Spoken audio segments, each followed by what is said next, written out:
अस्सलामु अलैकुम वरहमतुल्लाहि वबरकातुहू।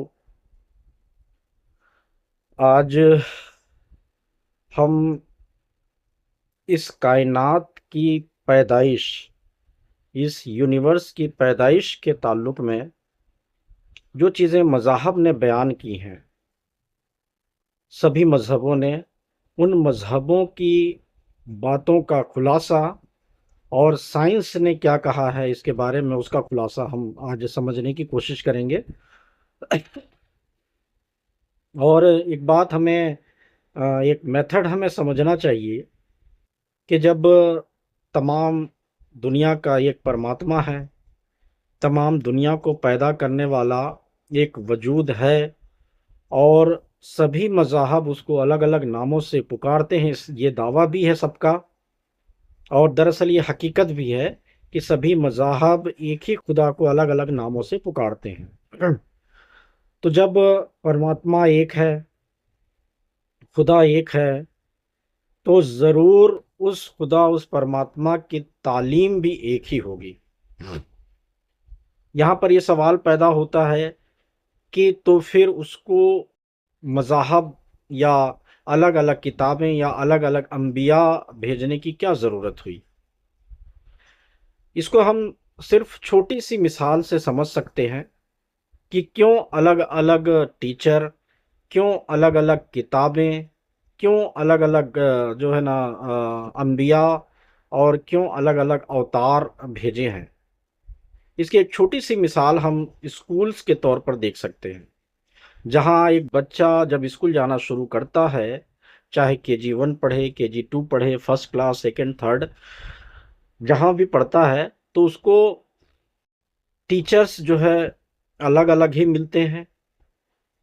हालाँकि एक ही टीचर पढ़ाते भी हैं कई क्लासों को, लेकिन वो अलग-अलग रोल में पढ़ाते हैं और किताबें भी हर क्लास में उनके स्टेजेस के मुताबिक होती हैं। पहली क्लास के बच्चे हैं, तो उनका स्टेज समझ के लिहाज से अलग है, तो उनको अलग बुनियादी किताबें दी जाती हैं। फिर धीरे-धीरे, धीरे-धीरे ये तालीमात बढ़ती जाती हैं और इसी तरीके से बच्चे 10th क्लास, प्लस 2 इसी तरीके से कोई डिग्रियाँ करके जो है ना आगे जो है इल्म के मामले में मुकम्मल होते हैं। लेकिन जो इल्म के मामले में मुकम्मल होता है, वो ये दावा नहीं कर सकता कि मुझे फर्स्ट क्लास की किताब की ज़रूरत नहीं थी या सेकंड क्लास की किताब की ज़रूरत नहीं थी या थर्ड या फोर्थ या फिफ्थ क्लासों की किताबों की ज़रूरत नहीं थी, ऐसा दावा कर ही नहीं सकता। क्यों?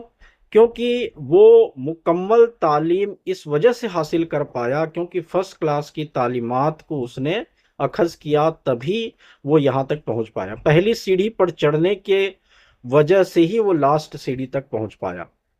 तो ये एक ऐसी थ्योरी है जिससे हमें जो है ना ये बात समझ आ जाती है कि तमाम मज़ाहब की तालीमात स्टेज बाय स्टेज दी गई हैं उस परमात्मा, उस खुदा, उस अल्लाह की तरफ से और उसने इस पूरे ज़मीन के लोगों की रहनुमाई के लिए उनको स्टेज बाय स्टेज ऊपर उठाने के लिए ये किताबें नाज़िल फ़रमाई हैं। और आज जब हम साइंस को देखते हैं कि इतना तरक्की कर चुका है साइंस कि इस तरक्की को अगर पहले ज़माने के लोग या पहले ज़माने के ज़हन में अगर देखा जाए तो इंसान जो है हैरान होकर जो है ना वो अपनी जान ही दे देगा। क्योंकि बहुत ज़्यादा तरक्की साइंस ने कर ली है। लेकिन ये तरक्की भी ज़रूरी थी क्योंकि ये मुकम्मल इल्म का ज़माना है और यहाँ पर इल्म की तकमील हो चुकी है और जैसा कि उस परमात्मा ने, उस खुदा ने, उस अल्लाह ने बताया कि कुरान मजीद को आखिरी किताब के तौर पर पेश करके फरमाया कि अब तालीम मुकम्मल हो चुकी है, अब किसी नई तालीम की ज़रूरत नहीं है, बल्कि इन्हीं तमाम किताबों से तुम जो है ना इस दुनिया की हकीकत को देख सकते हो। तो हम इस ज़माने में आने वाले हम इस ज़माने में रहने वाले लोग बहुत खुशकिस्मत हैं कि हमें शुरू से लेकर अब तक की तालीमात के मुवाज़ना करने का हमें मौका मिला है और हम इन मुवाज़ना करने के तरीक़ों से ये समझ सकते हैं कि तमाम इंसानियत, तमाम इंसान इस दुनिया में बसने वाले सभी के सभी एक हैं और सब के जो ना ज़हन में जो बातें हैं वो कहीं ना कहीं एक मुकम्मल खुदा की तस्वीर को पेश करने के काबिल हैं। तो इसी लिहाज से आज के इस प्रोग्राम में हम ये जानने की कोशिश करेंगे कि आखिर इस यूनिवर्स, इस कायनात की पैदाइश के बारे में जो मजहबी कुतुबों ने जो बयान किया है वो क्या है, और उन मजहबी कुतुबों के बयान जो फरमूदा चीज़ों को जब हम यहाँ पर समझेंगे और ये जानने की कोशिश करेंगे कि तमाम मज़ाहब ने किस किस तरीके से इन बातों का जिक्र फरमाया है, तब हमें समझ आएगा कि जो साइंस कहती है, जिस जिस बात को साइंस ने कहा है, उसी बात को दरअसल तमाम मज़ाहब ने शुरू से ही बता दिया था। मज़ाहब के तसलसल के लिहाज से जब हम तारीख़ का मुतालिया करते हैं तो एक तसलसल के लिहाज से हिंदू मज़हब पहले आता है, फिर यहूदियत आती है, फिर ईसाइयत आती है। इसी बीच में कई ऐसे मज़ाहब जो सुहूफ़ इब्राहीम व मूसा के तौर पर बयान किए गए हैं वो भी आते हैं, और इसमें तालीम के लिहाज से चारों वेद आते हैं, उपनिषद आते हैं, श्रीमद् भगवद गीता आता है, और इसी तरीके से विष्णु पुराण आता है। और अगर हम जो यहूदियत की किताब को देखें तो इसमें तनाख का ज़िक्र सर्वे सर्वा है, और उसी तरीके से जो बाइबल है जिसमें उत्पत्ति वगैरह में ब्रह्मांड की इस उत्पत्ति का ज़िक्र किया गया है।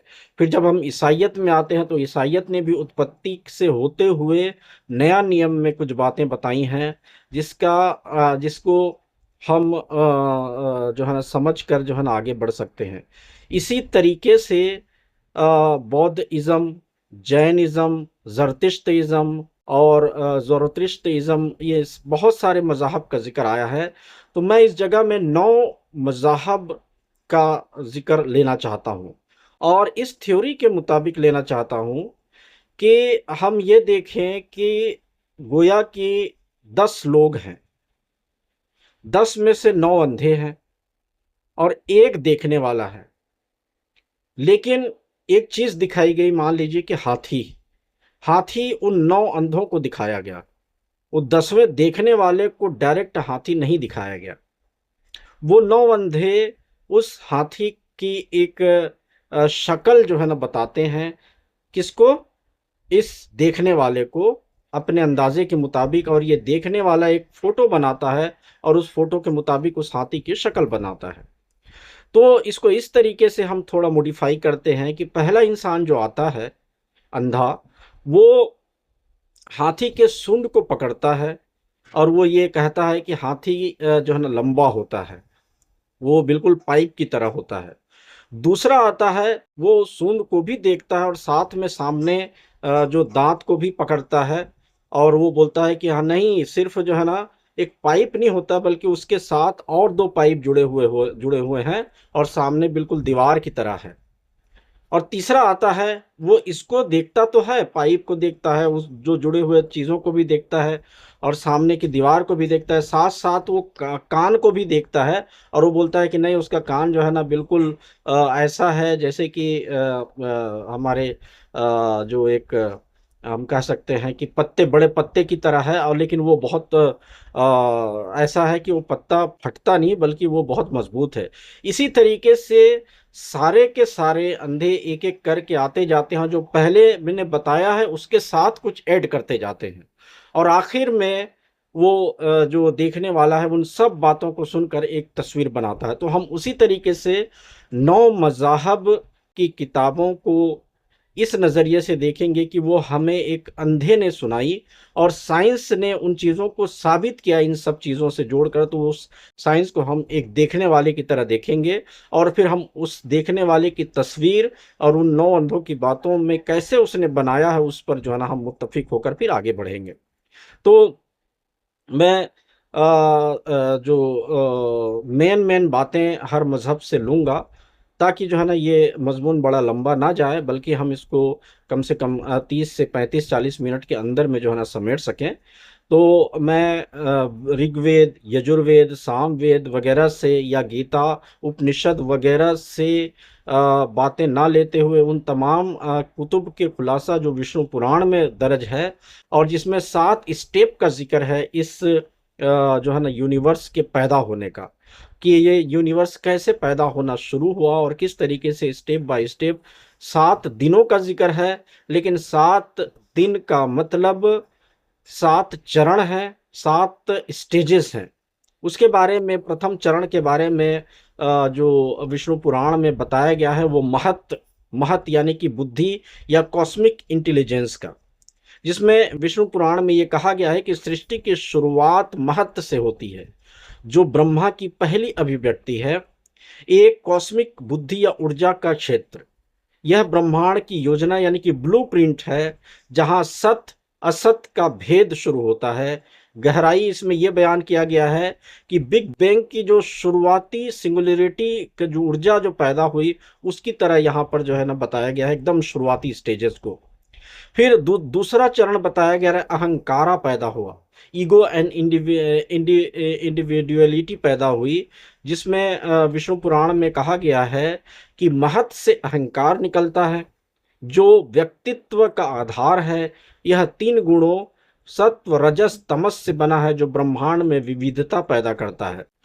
इसमें यह गहराई बयान की गई है कि यह ब्रह्मांड मैं यानी कि मेरे जरिए से बनाया गया, यानी कि उस परमात्मा का जो है ना यहाँ पर जिक्र करता है और ऊर्जा को अलग अलग रूप जो है ना देता है। फिर तीसरा चरण आया जहाँ पे तन्मात्रा बना, जिसमें अहंकार से तन्मात्रा 5 तन्मात्रा यानी कि शब्द, स्पर्श, रूप, रस, गंध, ये इंद्रियों के आधार हैं। इसमें ब्रह्मांड के मूल तत्वों की शुरुआत हुई तीसरे स्टेजेस में, जहाँ पर साउंड बना, टच या साइट या टेस्ट, स्मेल वगैरह की जो है ना बुनियादें यहाँ पे तीसरे स्टेजेस पर पड़ी। फिर चौथा स्टेज शुरू हुआ इस ब्रह्मांड की पैदाइश का, जो विष्णु पुराण बयान करता है कि तन्मात्रा से 10 इंद्रियां निकलती हैं, 5 ज्ञानेंद्रियां यानी कि सुनना, छूना, देखना, स्वाद और सूंघना, और 5 कर्मेंद्रियां यानी कि बोलना, पकड़ना, चलना, उत्सर्जन और प्रजनन। यहाँ पे ये उत्सर्जन, प्रजनन, चलने फिरने, ये सारे जो शुरुआती जीवन की एक शुरुआत हुई थी, ये चौथे चरण में हुई थी। फिर 5वें चरण में देवता बने, बोलते हैं कि इंद्रिय से देवता प्राकृतिक शक्तियां निकली, जैसे आकाश जिसको इंद्र कहा गया, अग्नि जिसको ऊर्जा कहा गया, फिर हवा यानी कि जिसको वायु देवता कहा गया। तो इस तरह के ये ब्रह्मांड के नियम, ये ब्रह्मांड के देवता निकले, जैसे गुरुत्वाकर्षण या ऊर्जा जो है ना देवता का उनको प्रतीक माना जाता है। तो ये फोर्सेस जो है ना ये 5वें चरण में बने। फिर 6वें चरण का जिक्र जीव बना, देवता से जीव यानी कि जीवित प्राणी बने, जैसे पौधे या जानवर, या इन्हीं तरीके से जीवन की एक शुरुआत हुई, इवोल्यूशन की शुरुआत हुई 6वें चरण से। फिर 7वें चरण में विष्णु पुराण में यह बताया गया है कि यहाँ जीव से मनुष्य की उत्पत्ति शुरू हुई और यहाँ से ये बहुत बुद्धि वाला और आत्मा वाला एक पैदा हुआ, जिसको जो है ना इस पूरे ब्रह्मांड के लिए एक जो है ना सर्वाज्ञा बनाया गया, जिसको जो है ना तमाम प्राणियों के ऊपर जो है ना इसको एक अधिकारी बना दिया गया। तो ये ब्रह्मांड के 7 दिन जो है ना 7 चरण बताए गए और विष्णु पुराण में ही ये बताया गया है कि ब्रह्मा का एक दिन 4.32 अरब साल का होता है, जिसमें 7 चरणों से सृष्टि बनी है। रात में प्रलय, यह चक्रीय है और एक कल्प खत्म होने के बाद दूसरा शुरू हो जाता है। तो ये इसमें ये बात बयान किया गया है विष्णु पुराण में कि ब्रह्मांड जो है ना स्थिर नहीं है, बल्कि जन्म और मृत्यु का एक चक्र है। जैसे ये कभी पैदा हुआ और फिर ये खत्म होगा और फिर ऐसे जो है ना शुरुआत होगी। ये जो है हमारे विष्णु पुराण में जो है ना इस चीज का जिक्र किया गया था। शुरुआती जब किताबें या शुरुआती तालीमात जब इस दुनिया के बारे में बताई गई, तो ये सारे व्याख्या, ये सारी तफसीर ये बताती है कि ये पूरे जो है ना ब्रह्मांड की पैदाइश जो है ना एक व्यवस्थित तरीके से हुई है और इसका एक रूहानी तरीका है, रूहानी प्रक्रिया है, इस तरीके से बना। फिर दूसरा मज़हब यहूदी मज़हब आता है, जिसमें इस ब्रह्मांड के, इस यूनिवर्स के बनने के चरण बताए गए हैं। और इस चरण में जो ये मुख्य किताब है तनाख, इसी तरीके से उत्पत्ति जिसको जेनेसिस कहा जाता है, उसके पहले अध्याय में इसको बताया गया है। और टोटल 7 चरणों का इसमें भी ज़िक्र है, लेकिन 7वें चरण में परमात्मा के आराम करने का ज़िक्र है। और ये बताया गया है कि इसके 6 चरणों में क्या-क्या चीज़ें बनी। और यहाँ पर 6 दिन या 7 दिन का ज़िक्र किया गया है। बाज़ लोग ये समझते हैं कि जैसे कि ये 24 घंटे हैं, 12 घंटे दिन और 12 घंटे रात, इसी तरीके से जो है ना 7 दिन गुज़रते हैं। लेकिन ये 7 चरण हैं, और इन 7 चरणों का ज़िक्र जो है ना, जैसे कि अपने विष्णु पुराण में बताया गया, उसी तरीके से यहूदियों की किताबों में बताया गया। और इसमें जो यहूदी दर्शन के बड़े विद्वान जो हैं, रब्बी मोशे बेन, इसी तरीके से रब्बी मोशे बेन नाहवान, और इसी तरीके से रब्बी नाथनियल स्लिपिकिन वगैरह ने इसकी तफासिर की है। और ये कहा है कि यहाँ पर जितने भी चरण हैं, जितने भी दिन बताए गए हैं, ये दरअसल इस जो यूनिवर्स की मुकम्मल पैदाइश से लेकर मुकम्मल होने तक का जो दौर है, यानी कि 13.8 अरब साल पहले जो साइंस ने बताया है, ये अरसा इन 7 चरणों का है। और इन 7 चरणों में ये चीज़ें बताई गई हैं। तो जेनेसिस में पहला दिन जो बताया गया, प्रकाश और अंधकार का अलगाव किया गया। आरंभ में परमेश्वर ने आकाश और सृष्टि की पृथ्वी की सृष्टि की। पृथ्वी बेडोल और सुनसान थी, और गहराई पर अंधकार छाया हुआ था, और परमेश्वर का आत्मा जल के ऊपर मंडराता था। तब परमेश्वर ने कहा, उजियाला हो, और उजियाला हो गया। परमेश्वर ने उजियाले को देखा कि अच्छा है, और परमेश्वर ने उजियाले को अंधेरे से अलग किया। परमेश्वर ने उजियाले को दिन और अंधियारे को रात कहा। सांझ हुई, फिर भोर हुआ, और पहला दिन हो गया। ये पहला दिन जो कुछ से कुछ भी नहीं था से कुछ बनने का जिक्र आता है। फिर दूसरे दिन आकाश के निर्माण का जिक्र आता है, जिसमें कहा कि तब परमेश्वर ने कहा, जल के बीच में एक विस्तार हो, और वह जल को जल से अलग करे। परमेश्वर ने उस विस्तार को आकाश कहा। और सांझ हुई, फिर भोर हुआ, और दूसरा दिन हो गया। यानी कि जल के बीच में जितने विस्तार हुए, जितने आकाश बने, आसमान बने, ये दूसरे दिन बना। और इसका प्रोसेस देखिए दूसरे चरण में हुआ। इस चरण को भी हमें समझते चलना है। फिर तीसरा दिन हुआ, पृथ्वी, समुद्र और पौधों का तीसरे दिन में निर्माण हुआ। तब परमेश्वर ने कहा, आकाश के नीचे का जल एक साथ इकट्ठा हो जाए, और सूखी भूमि दिखाई दे। और वैसा ही हुआ। परमेश्वर ने सूखी भूमि को पृथ्वी और इकट्ठे हुए जल को समुद्र कहा। तब परमेश्वर ने कहा, पृथ्वी हरी घास, बीज वाले पौधे और फलदार वृक्ष उत्पन्न करे। फिर चौथा दिन हुआ, चौथा दौर शुरू हुआ, जिसमें सूरज, चंद्रमा और तारे, ग्रह, जितने भी ये सारी चीजें हैं, इन सब का निर्माण हुआ। तब परमेश्वर ने कहा, आकाश के विस्तार में ज्योतियां हो, जो दिन को और रात को अलग कर दें, और वे दिन और वर्षों के लिए चिन्ह हो। और वैसा ही हुआ। परमेश्वर ने 2 बड़ी ज्योतियां बनाई, और तारे भी बनाए। ये चौथा दिन था। फिर 5वें दिन जल और आकाश के जीव बने। तब परमेश्वर ने कहा, जल जीवों से भर जाए, और पक्षी आकाश में उड़ें। और वैसा ही हुआ। इस तरीके से 5वें दौर में जो है ना, जल और आकाश के जीव बने। 6वें दिन स्थलीय जीव और मनुष्य बने। तब परमेश्वर ने कहा, पृथ्वी जीवों से भर जाए, और मनुष्य को अपनी सूरत पर बनाया। और परमेश्वर ने कहा, यह बहुत अच्छा है। फिर 7वां दिन हुआ। इस तरह आकाश और पृथ्वी और उनकी सारी सेना पूरी हुई। 7वें दिन परमेश्वर ने अपना काम समाप्त किया, और उस दिन को पवित्र ठहराया, जिस दिन से इस सृष्टि की एक सिस्टमेटिकली ढंग से शुरुआत उस परमात्मा ने की। तो ये 7 स्टेजेस किसमें बताए? हमने तनाख में या उत्पत्ति में। इन चीज़ों को जब हम इन दोनों मज़ाहब को देखते हैं, तो इसमें कोई कोई ज़्यादा फर्क नहीं नज़र आता।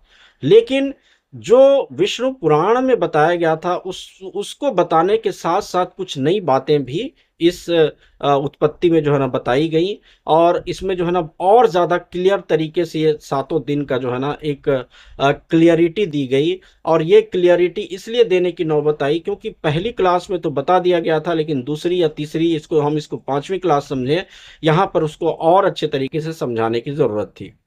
फिर आता है ईसाइयत।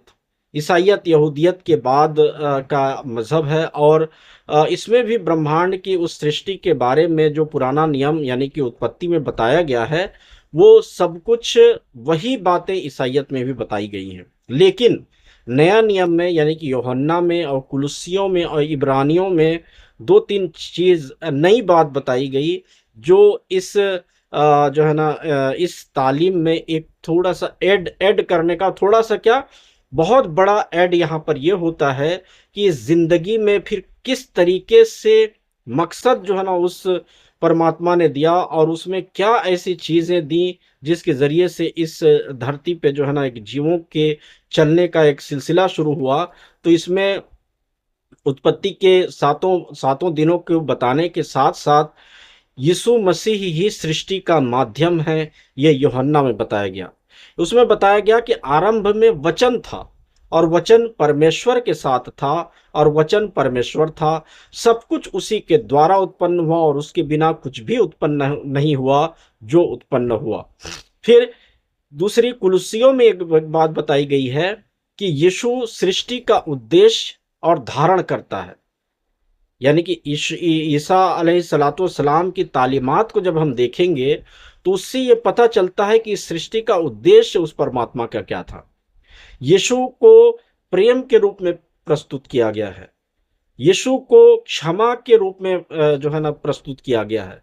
यीशु को पवित्रता के रूप में प्रस्तुत किया गया है। गोया कि इस ज़मीन में जीवों की जो क्वालिटीज़ हैं, वो तमाम क्वालिटीज़ ईसा अलैहिस्सलातु वस्सलाम ने जी कर दिखाया, और उनके अंदर प्रेम की इंतहा थी, उनके अंदर रहम की इंतहा थी, उनके अंदर पवित्रता की इंतहा थी, जिसका जो है ना उन्होंने नज़ारा दिखाया, और उनके अंदर क्षमा की भी इंतहा थी, जैसा कि हम उनकी पूरी लाइफ में देखते हैं। तो गोया कि रूह की जो सातों क्वालिटीज़ हैं, उन क्वालिटीज़ की हद को ईसा अलैहिस्सलाम के ज़रिए से बताया गया। और जैसा कि कुलुस्सियों में बताया गया है कि यीशु सृष्टि का उद्देश्य, इसका मतलब ईसा अलैहिस्सलाम ने जिन 7 क्वालिटीज़ को अपने जीवन में करके दिखाया, वही उद्देश्य इस पूरी पूरी सृष्टि का है। परमात्मा खुदा वही चाहता है कि ये तमाम इंसान इन 7 क्वालिटीज़ पर इस कदर जो है ना हावी हो जाएँ, और इस कदर जो है ना अच्छे हो जाएँ। यही इस सृष्टि का, इस यूनिवर्स की पैदाइश का मेरा उद्देश्य है। तो यहाँ पैदाइश की शुरुआत से लेकर सातों स्टेजेस के बाद ईसा अलैहिस्सलाम की ज़िंदगी को पेश करके बताया कि इस तरीके से जो है ना इस पूरी सृष्टि का उद्देश्य है। फिर एक और जो सृष्टि प्रेम से हुई, यानी कि जो तीसरी किताब है इब्रानियों में जो बताया गया कि यहाँ प्रेम के रूप में ईसाई शिक्षा कहती है कि पिता, पुत्र और पवित्र आत्मा पहले से प्रेम में थे। उन्होंने ब्रह्मांड इसलिए बनाया ताकि वे अपना प्रेम को बांट सके। तो ये 3 नई चीज़ें जो है इसमें ऐड किया गया, और इन चीज़ों इन बातों से अक्सर ये समझा जाता है, या ये समझने की लोगों ने कोशिश की है, जो एक उस खुदा के शिर्क के तौर पर जो है ना नज़र आ जाता है कि ईसा अलैहिस्सलाम को ही खुदा बना दिया, और उनको कह दिया कि यही खुदा है। जबकि ईसा अलैहिस्सलाम के सृष्टि के उद्देश्य और धारणकर्ता के एक प्रतिरूप में उस परमात्मा ने भेजा था कि उनकी ज़िंदगी को देखो तो तुम्हें पता चलेगा कि इस पूरे सृष्टि का उद्देश्य क्या है। तो उद्देश्य समझाने के लिए उनको भेजा, लेकिन कई लोगों ने उनको जो है ना सिर्फ खुदा ही बना लिया एकदम से। तो ये चीज़ भी समझने वाली बात है। तो खैर, ये तो एक ज़िमनन बात है। अगर इस पर जो है ना हम आगे बात करेंगे तो इंशाअल्लाहुल अज़ीज़ हम इस पर भी बात करेंगे, और समझेंगे कि ईसा अलैहिस्सलाम इस दुनिया के पवित्र नबी थे, जिन्होंने इस दुनिया के उद्देश्य को समझाया है, या ये कि वो खुद परमात्मा थे। इस बात पर भी जो है ना आगे बात की जा सकती है। लेकिन यहाँ तीसरी चीज़ें ऐड हुई, इस पूरे सृष्टि के मकसद का यहाँ पर ज़िक्र कर दिया गया। और गोया कि इन तीनों मज़ाहब के ज़रिए से एक बात अब क्लियर हो चुका कि यहाँ 7 दौरों में ये सृष्टि बनी, और इसमें जो है ना इस तरह के जो है मकासद का जो है ना ज़िक्र किया गया है। फिर इसके बाद जो ईसा अलैहिस्सलाम की तालीम के बाद और ईसाइयत के बाद हम जैनिज़्म को भी थोड़ा देख लेते हैं। इसमें भी जो बातें बताई गई हैं इस लोक के बारे में, फिर यहाँ पर कुछ नए तरीके से कुछ चीज़ें ऐसी बताई गई कि ये लोका लोको जगत उधर व दो लोको मध्यम लोकश्चिति त्रिविधम लोकम, यानी कि ब्रह्मांड लोक और आलोक में बटा हुआ है। अर्धलोक, अधोलोक और मध्यलोक 3 भाग हैं। इनमें जैनों में ब्रह्मांड की कोई शुरुआत नहीं बताई गई है, क्योंकि शुरुआत तो पहले जो है ना मज़ाहब में बता दिया गया, तो शुरुआत फिर यहाँ बताने का मतलब ही नहीं था। गोया कि जैन इज़्म इन शुरुआत की तस्दीक करता है कि हाँ, ऐसी शुरुआत हुई थी। ऐसा नहीं है कि जैनिज़्म के अंदर ये तालीम मौजूद है कि इस सृष्टि की शुरुआत ही नहीं हुई है, बल्कि अगर हम इसको और मज़ाहब से जोड़कर, वो एक परमात्मा से जोड़कर देखें, तो ये पता चलेगा कि पहले मज़ाहब में जब शुरुआत का ज़िक्र कर दिया गया था, पहले किताबों में ज़िक्र कर दिया गया था, तो यहाँ पर उनको दोहराने की ज़रूरत नहीं थी। जैसे ईसा अलैहिस्सलाम के नए नियम में उन चीज़ों को दोहराया नहीं गया, बल्कि नई बातें बताई गईं। इसी तरीके से जैन इज़्म में भी उधर्वलोक, अधोलोक और मध्यलोक 3 भागों में इस लोक को बांटा गया, इस ब्रह्मांड को बांट दिया गया कि नीचे, मध्य और ऊपर। और नीचे, मध्य और ऊपर में बहुत ऐसी गहराई है जिनका जिक्र हम देखेंगे, तो इंसान के अंदर भी अधर्वलोक, अधोलोक और मध्यलोक स्थित है। इन चीज़ों के ऊपर गहराई में फिर जैन इज़्म ने उन तालीमात को बताया है कि एक इंसान जो ईसा अलैहिस्सलाम के ज़रिए से इस उद्देश्य को बताया गया है, उस तक कैसे पहुंच सकता है, उसका रास्ता फिर यहाँ से जो जीवों के कर्म के बारे में जो है ना बताना शुरू कर दिया, और किस तरीके से इंसान इन चीज़ों को अपने ज़िंदगी में अमल करके कैसे वो कर्मों से मुक्त होकर मोक्ष को प्राप्त कर सकता है, उसके बारे में बताया गया। बौद्ध इज़्म ने भी इन्हीं चीज़ों के जो बयान हो चुके थे, उन चीज़ों को बयान ना करते हुए ये कहा कि बौद्धों में ब्रह्मांड अनंत चक्रों में बनता बिगड़ता है, कल्प, कोई शुरुआत नहीं का, इसमें कोई शुरुआत का जिक्र नहीं, क्योंकि शुरुआत का जिक्र पहले आ चुका था। लेकिन 4 चरण इसमें जो है ना मोटे तौर पर बताए गए: उत्पत्ति, स्थिरता, विनाश और शून्य। यही चीज़ें अगर हम उन 7 दौरों को देखें, तो यही चीज़ें आती हैं कि उत्पत्ति होता है, फिर स्थिर चलता रहता है, फिर विनाश हो जाएगा और फिर शून्य हो जाएगा।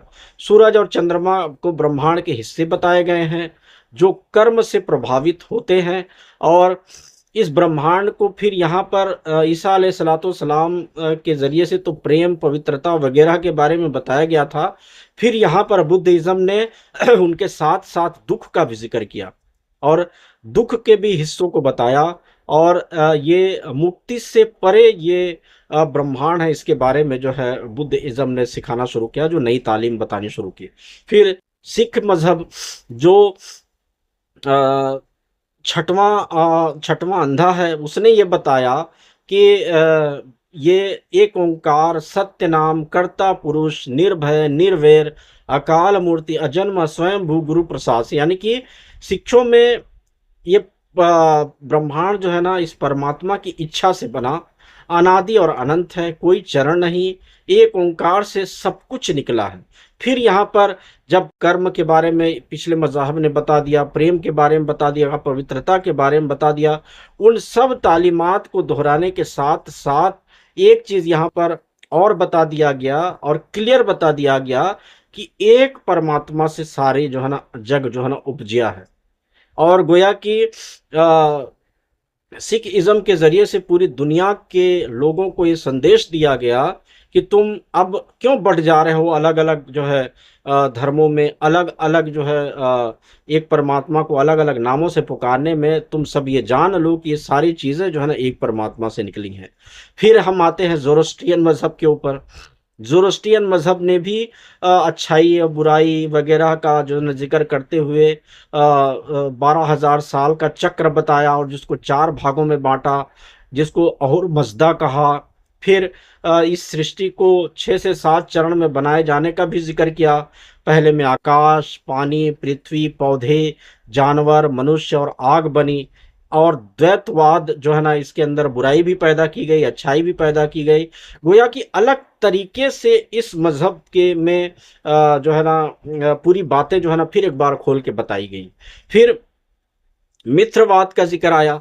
मित्रवाद में हर इस चीज को, इस ब्रह्मांड के में जो बीज से पौधे बने, जानवर, जीवन निकले, यहाँ पर एक बैल को बैल यानी कि इस पूरे ब्रह्मांड को एक ऐसा ताकतवर, ऐसी ताकत से परिपूर्ण जो है ना एक वजूद के तौर पर बताया गया जो बैल की तरह होता है। बैल जिस तरीके से एकदम ताकतवर होता है उसी तरीके से इसमें बताया गया, और इसमें अच्छाई की जीत होगी ये बताया गया। और जीवन की उत्पत्ति जो है ना अच्छाई से जुड़ी हुई है, और इसमें जो है ना जीवन की उत्पत्ति रहस्य है, और इस रहस्य को जो समझ जाता है वो मोक्ष को प्राप्त हो जाता है। ये 9वें जो है ना अंधे ने बताई। तो ये टोटल 9 अंधों की बातें थी। इन 9 अंधों ने इस तरीके से बातें बताई, और गोया कि इस सृष्टि के पैदाइश से लेकर किस तरीके से एक सिस्टम बना, और किस तरीके से मकासद बने क्या ना बने, उन सारी चीज़ों को समझना है तो इन पूरे 9 मज़हब की तालीमात को समझना पड़ेगा। अगर एक ही मज़हब की तालीम को हम देख कर चले तो हमारा जो ये विज़न जो है हम महत्व पूरा नहीं हो सकता। ये बात आप सब समझ सकते हैं।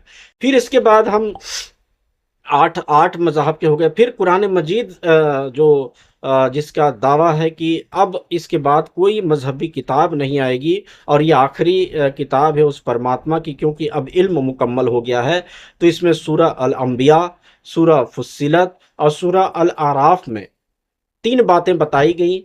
उन 3 बातों में ये है कि सूरह अल आराफ में बताया गया तुम्हारा रब अल्लाह है जिसने आसमानों और ज़मीन को 6 दिनों में बनाया, फिर अर्श पर कायम हुआ। ये इसकी पूरी तफसील हम अभी पढ़ चुके हैं दूसरे मज़ाहब की किताबों में। ये 7 दौरों का जिक्र यहाँ पर किया। फिर कहा कि सूरह फुस्सिलत में कि कहो क्या तुम उससे इनकार करते हो जिसने ज़मीन को 2 दिन में बनाया, फिर उसने 4 दिन में उसकी रोटी बनाई, फिर उसने आसमान की ओर रुख किया, फिर उसे धुएं के रूप में देखा, फिर उसने कहा आओ इच्छा से या अनिच्छा से, उन्होंने कहा हम इच्छा से आए। इसमें भी पूरे 7 दिनों की क्वालिटीज़ का इसमें जिक्र कर दिया। 7 दिनों का जिक्र किया, फिर 7 दिनों की क्वालिटीज़ का फिर एक बार दोहराव किया। फिर सूरह अल अंबिया में बताया कि क्या काफिरों ने नहीं देखा, क्या आसमान और ज़मीन जो है ना जुड़े हुए थे, फिर हमने उन्हें अलग किया और हमने हर जीवित चीज़ पानी से बनाई, तो क्या वो ईमान नहीं लाते। यहाँ पर ज़िंदगी जो है ना पानी में बनाने का जो है ना जिक्र किया गया। फिर सूरह अल बकरा के आयत नंबर 29 में बताया वही है जिसने तुम्हारे लिए ज़मीन की सारी चीज़ें पैदा की, फिर आसमान की तरफ रुख किया और उन्हें 7 आसमान बनाया। यहाँ पर 7 ब्रह्मांड की जो है ना एक खबर, एक नई चीज़ बता दी, और वह हर चीज़ को जानने वाला है। यहाँ पर स्तर बताकर ये बता दिया कि सिर्फ एक ब्रह्मांड नहीं, एक सौर मंडल नहीं, बल्कि और कई सौर मंडल मौजूद हैं जिसकी आज साइंस जो है ना पुष्टि कर रहा है। फिर सूरह नहल में बता दिया कि उसने आसमानों और ज़मीन को हक के साथ पैदा किया, वह जो कुछ बनाता है उससे बहुत ऊंचा है। यहाँ पर सत्य और उद्देश्य की बातें बताई गई, और किस तरीके से इस सृष्टि को एक सच्चाई के साथ पैदा की गई उसके बारे में बताया गया। फिर सूरह अल अंबिया में बताया जिस दिन हम आसमान को लपेट लेंगे, जैसे लेखक अपनी किताब को लपेट लेता है, जैसे हमने पहली बार सृष्टि की थी वैसा ही हम दोबारा करेंगे। यहाँ पर इस सृष्टि के किस तरीके से ख़त्म हो सकता है उसका जिक्र किया। और फिर एक और नई बात ये बताई जो कुछ ज़मीन पर है फना होने वाला है, और तेरे रब का जलाल और इज्जत वाला चेहरा बाकी रहेगा। यहाँ सृष्टि अस्थाई है इसका बताया, यानी कि ये सृष्टि खत्म होगी, और इसमें जो है ना जो परमात्मा है वो कभी जो है ना खत्म होने वाला नहीं है। फिर उसने ये बताया कि जो क्या तुम्हारी सृष्टि कठिन है या आसमान की। अन्नाजियात में बताया उसने उसे बनाया, उसकी ऊंचाई उठाई और उसे संतुलित किया, और उसने उसकी रात को अंधेरा किया और उसके उजाले को निकाला, और उसके बाद उसने ज़मीन को फैलाया, उसने उससे पानी और चरागाह निकाले और पर्वतों को जमा किया। यहाँ आसमान की सृष्टि के बनने का, फिर ज़मीन को फैलाने का और पानी और जीवन की व्यवस्था करने का, और इस क्रम और इसके संतुलन के ऊपर जो है ना जोर दिया गया है। गोया कि शुरुआत एक बिंदु से हुई थी और इस सृष्टि 6 चरणों में बनी, और ये सृष्टि फैल रही है, और यहाँ पर जितना भी जीवन बना वो पानी से बना, और सब कुछ अल्लाह के हुक्म से बना, उस परमात्मा के हुक्म से बना। ये 5 बातें यहाँ पर क्लियर तौर पर बताई गई, और ये बता दिया गया कि अब जो है ना इस सृष्टि के तालीम के मुतालिक तमाम बातें जो है ना पूरी हो चुकी हैं। तो हमने ये देखा कि चाहे वो हिंदुइज्म से हो, चाहे वो आखिर में कुरान से हो, सब तमाम मज़ाहब ने इस ब्रह्मांड की एक शुरुआत बताई, और एक बिंदु से हुई, वह फैल रहा है, ये कुरान ने बताया। और आसमान को हमने अपनी ताकत से बनाया, और निश्चय ही हम उसे फैलाने वाले हैं, ये सूरह ज़ारियात में। इसमें नया ये बताया गया तमाम मज़ाहब के बाद कि ये ब्रह्मांड जो है ना फैल रहा है, और धर्मों में इन चीज़ों के बारे में उस वक़्त ज़रूरत नहीं थी तो बताया नहीं गया था, लेकिन आखिर में आके कुरान में बताया कि ये पृथ्वी, ये यूनिवर्स जो है ना फैल रहा है। फिर सृष्टि से पहले आसमान और ज़मीन एक साथ जुड़े हुए थे, फिर अलग किए गए। यहाँ पर एकीकृत सिंगुलरिटी का जिक्र कुरान मजीद ने साफ तौर पर कर दिया। जहाँ पर वहाँ पर सत्य था, ना असत्य था, अंधकार था, उजियाला हो गया, उस तरह की बातें बताई गई थी। लेकिन यहाँ पर आकर कुरान मजीद ने ये बता दिया कि ज़मीन और आसमान बिल्कुल एक सिंगुलरिटी पर थे, एक जुड़े हुए थे। जैसा कि हम एक पटाखा को देखें जिसके अंदर सारी चीज़ें भरी हुई होती हैं, और जैसे ही उसमें फोर्स पड़ता है वो फट जाता है। और हर जीवित चीज़ जो है ना पानी से बनाई गई। कुरान ने ये नया कहा कि जीवन की उत्पत्ति पानी से जोड़ा गया, जो सूरह अल अंबिया की 30 नंबर आयत है, जो आधुनिक जीव विज्ञान से पूरी तरह मेल खाता है, और ये बताता है कि सभी जिंदा रहने वाली चीज़ें पानी से ही बनी हैं।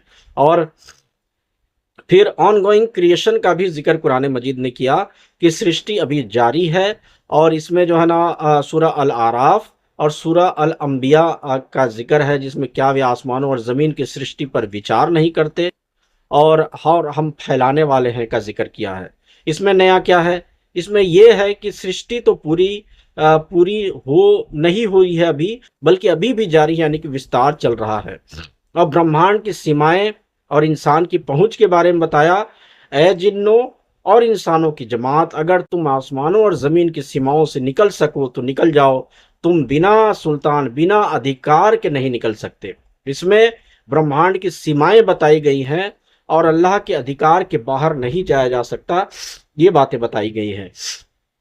अधिकृत जिसको नहीं करेगा, और कुरान मजीद में दूसरी आयतों में जो तफक्कुर करने वाले हैं, जो गौर करने वाले हैं, वो उनको जो है ना खुदा फिर अधिकार देता है, और कुछ चीज़ें उनको नई चीज़ें जानने का हक देता है, जिनमें साइंटिस्ट आ जाते हैं।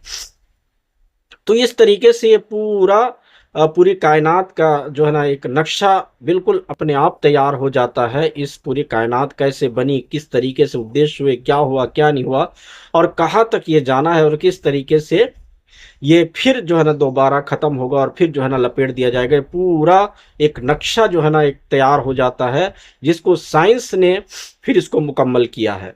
और जैसा कि हमने ये देखा था कि साइंस ने जो ये बताया है, बिग बैंग का जिक्र जब हम साइंस से देखते हैं, तो ये पूरी तरीके से इस बिग बैंग के मौजू को, बिग बैंग के सब्जेक्ट को अगर हम समझते हैं, जिसमें शुरुआत 0 सेकंड से लेकर जब तक ये पृथ्वी कुछ लाख सालों के बाद किस तरह से वजूद में आना शुरू हुआ, और 7 स्टेजेस का जो जिक्र बिग बैंग के जरिए से भी पता चलता है। पहला स्टेज जो हुआ, वो सब कुछ समय, जगह, पदार्थ, ऊर्जा सारे एक बिंदु में थे। तापमान और घनत्व इतना ज्यादा था कि कोई नियम वहां पे काम नहीं करता था। तो साइंटिस्ट इसको प्लैंक एरा कहते हैं, जहां हमारी मौजूदा भौतिकी के जो सारे नियम टूट जाते हैं, वहां पर ये सिंगुलरिटी में बिल्कुल थे। वहां पर से जब फैला ऊर्जा वहाँ पर जब विस्फोट, जिसको बिग बैंग का एक नाम दिया गया है, ऐसा विस्फोट नहीं जैसे पटाखे फटते हैं, बल्कि ऊर्जा का विस्तार शुरू हो गया। और फिर उसके बाद सेकंड स्टेज आया इन्फ्लेशन का, और ब्रह्मांड जो है ना बहुत तेजी से फैलना शुरू हुआ। और फिर जैसा कि मज़ाहब ने बताया कि पहले दिन क्या बना, फिर जैसे जैसे फैलता गया और माहौल में बनते गए, तो दूसरा स्टेज, तीसरा स्टेज, ये सारी सारी चीज़ें आती गई। और फिर तीसरा स्टेज साइंस बिग बैंग में बताता है कि कार्क और ग्लुऑन एरा का एक वक्त आया जिसमें ब्रह्मांड बहुत गर्म था। सिर्फ इसमें क्वार्क्स थे और ग्लोन्स थे, कोई परमाणु उस वक्त नहीं बने थे। फिर चौथा स्टेज आया जहां हेड्रॉन लेप्टॉन एरा का वक्त आया, और वहां पर ठंडा होने पर प्रोटॉन और न्यूट्रॉन और इलेक्ट्रॉन बनते चले गए। फिर न्यूक्लियोसिंथेसिस का वक्त आया, जो तकरीबन 38,000 साल बाद आया, जिसमें ब्रह्मांड ठंडा होकर इतना हो गया जिसमें इलेक्ट्रॉन प्रोटॉन से जुड़कर फिर परमाणु बनने शुरू हुए। और पहली बार जो है ना प्रकाश यानी कि जो रोशनी जो है ना स्वतंत्र हुई, जहाँ से सूरज की रोशनी के जो है ना जिक्र आता है। और फिर स्ट्रक्चर फॉर्मेशन बने कुछ साल के बाद, और गुरुत्वाकर्षण से गैस के बादल बने, तारे, गैलेक्सी, ग्रह, ये सारी चीज़ें जो है ना बनी। और साइंस ये बताती है कि हमारी जो धरती है 4.50 अरब साल पहले बनी। और यही चीज़ हमें मज़हब की जो है ना तालीमात से जो है ना पता चलता है। तो ये ब्रह्मांड एक विस्तार हो रहा है, इसको भी हबल हबल टेलीस्कोप के ज़रिए से, हबल कैमरा से देखा गया, जिसमें कॉस्मिक माइक्रोवेव बैकग्राउंड का भी, यानी कि ब्रह्मांड की जो यूनिवर्स के बचपन का फोटो भी दिखाया गया। और गैलेक्सियों का विकास हो रहा है, ये भी हमने देखा। तो ये बिल्कुल कुरान मजीद ने आखिर में जो चीज़ें 4-5 नहीं बताई थी, वो साइंस ने फिर उन चीज़ों को साबित करना शुरू किया। और बिग बैंग से लेकर विस्तार तक की पूरी कहानी बिल्कुल मज़हब के ऐन मुताबिक साइंस ने बताना शुरू किया। और जब हम साइंस के इन चीज़ों का अच्छे तरीके से मुतालिया करें और साइंस के नज़रिए से जब देखें, तो पूरी सृष्टि कैसे बनी उसका एक नज़ारा हमारे सामने, एक शुरुआती नज़ारा हमें पता चल जाता है।